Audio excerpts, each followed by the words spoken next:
In the last 2 weeks, our country has experienced grave acts of lawlessness, widespread violence, looting, and invasion of private property by persons taking advantage of political demonstrations called by the opposition. During this period, lives have been lost, people injured, property looted or destroyed. The economy has suffered and our image as a nation dented. Our security agencies have endeavored to do everything within the law to protect the lives and property of all citizens.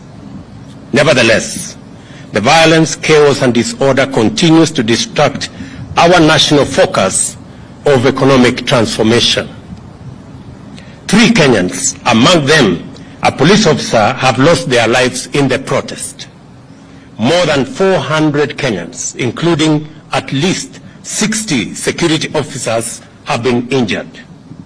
A police vehicle was burnt to ashes somewhere in Kawangware, while another was hijacked and commandeered by unruly protesters somewhere in Migori. 2 houses of worship were burnt down in Kibra. Kiosks, supermarkets, and a mortuary were looted. Fellow Kenyans, our country's image and history in the League of Modern Nations has been at stake in the last 2 weeks. The country's economy has been hit hard at a time when my administration is doing everything possible to salvage the economy from the deep hole where we found it. My administration has instituted solid measures and policies to attract investors and through their investment create opportunities for millions of our young people to realize their potential, amongst many of the other issues that we are doing as government. We cannot, ladies and gentlemen, we cannot allow these efforts to be derailed by acts of violence, chaos, and anarchy. We all have an obligation to respect the Constitution of Kenya. This also includes the respect of institutions established and created by the Constitution. Our country's electoral system and process is anchored on the principles of our Constitution.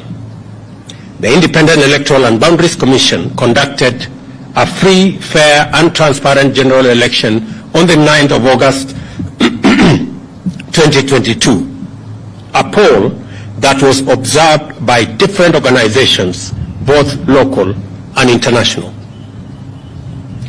The Commission declared the results for all 6 elections conducted, and any contestants who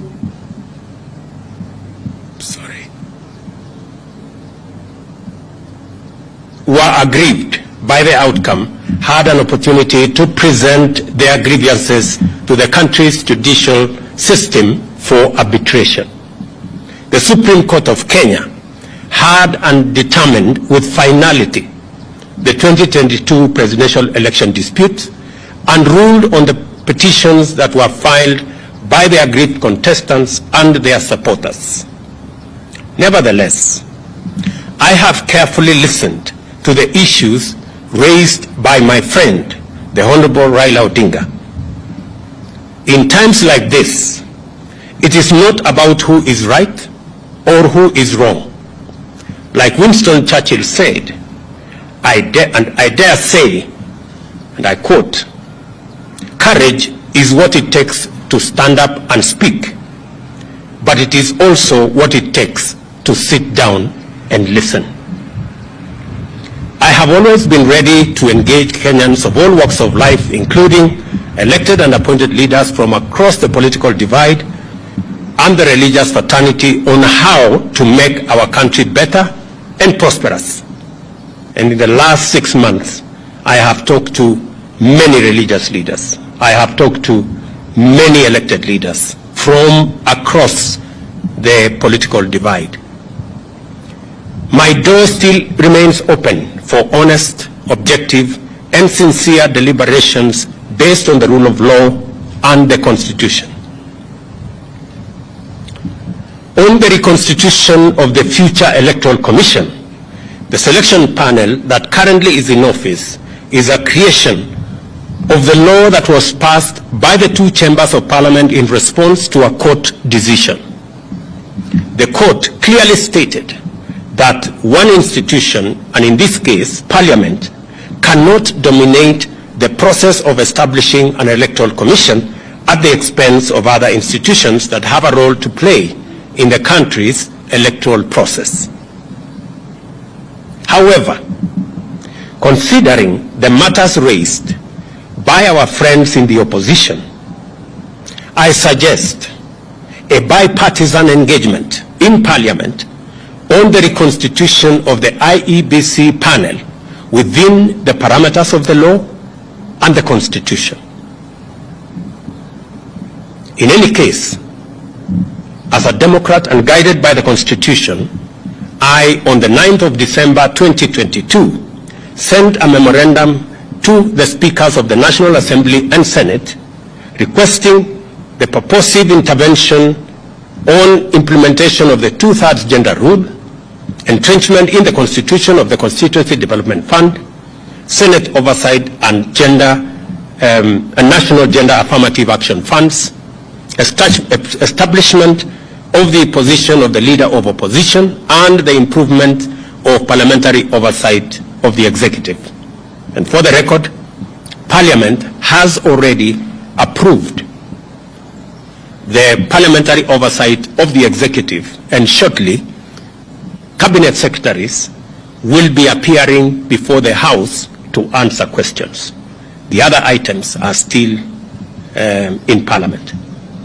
The IEBC selection panel and the future process of recruitment of its commissioners could as well be part of a conversation leading to constitutionally and legally binding proposals through a bipartisan parliamentary process. In other words, I am suggesting that the issues that have been raised by our friends on the matter of IEBC,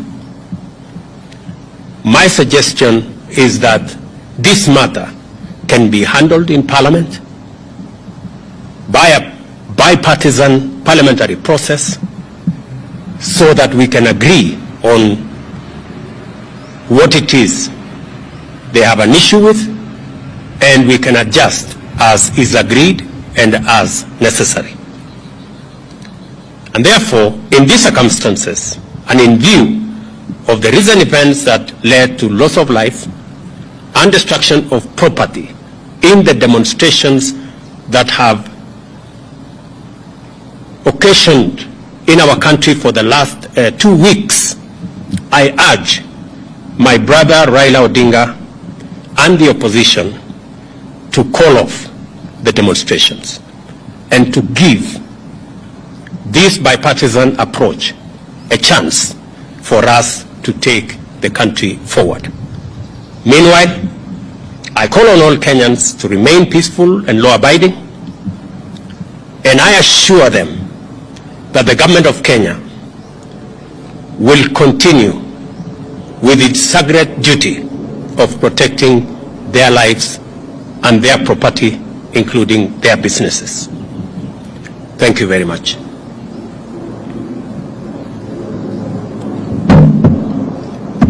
I can take 1 or 2 questions.